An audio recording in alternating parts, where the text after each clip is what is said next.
மாணவர்கள் அனைவருக்கும் என் இனிய வணக்கம். நாம் இங்கு விருந்தோம்பல் பற்றி அறிந்து கொள்வோம்.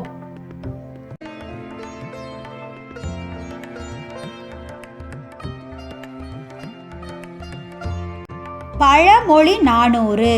பழமொழி 400 நூலின் ஆசிரியர் முன்றுரை அரையனார் ஆவார்.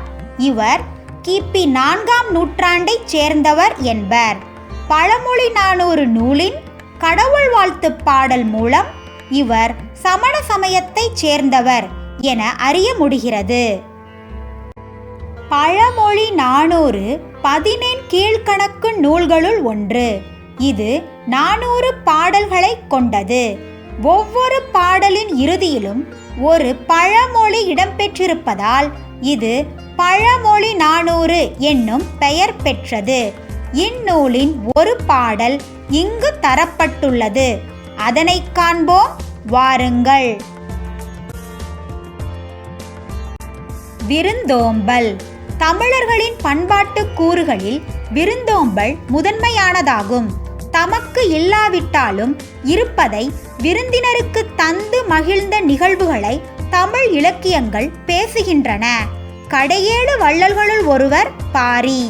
அப்பாரியின் புதல்வியர் பாணர்களுக்கு புதுமையாக உணவு அளித்த செய்தியை கூறும் பாடலை அறிவோம். மாரி ஒன்று இன்றி வரந்திருந்த காலத்தும் பாரி மடமகள் பான்மகற்கு நீர் உலையுள் பொன் திறந்து கொண்டு புகாவா நல்கினாள் ஒன்றாகும் முன்றிலோ இல். முன்றுரை அரையனார். மாரி ஒன்று இன்றி வரந்திருந்த காலத்தும் பாரி மடமகள் பான்மகற்கு நீர் உலையுள் பொன் திறந்து கொண்டு புகாவா நல்கினாள் ஒன்றாகும் முன்றிலோ இல். முன்றுரை அரையனார். பாடலின் பொருள். மழையின்றி வறட்சி நிலவிய காலத்தில் பாரி மகளிரான அங்கவை சங்கவை ஆகியோரிடம் பாணர்கள் இறந்து நின்றனர். பாரி மகளிர் உலை நீரில் பொன் இட்டு அவர்களுக்கு தந்தனர். அதனால் பொருள் ஏதும் இல்லாத வீடு எதுவும் இல்லை என்பதை அறியலாம்.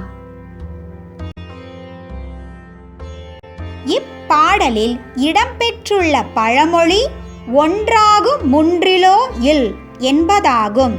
ஒன்றுமில்லாத வீடு எதுவுமில்லை என்பது இதன் பொருள். சொல்லும் பொருளும். மாரி மழை, வரந்திருந்த வறண்டிருந்த, புகாவா உணவாக, மடமகள் இளமகள், நல்கினாள் கொடுத்தாள், முன்றில் வீட்டின் முன் இடம் திண்ணை இங்கு வீட்டை குறிக்கிறது. நன்றி மாணவர்களே.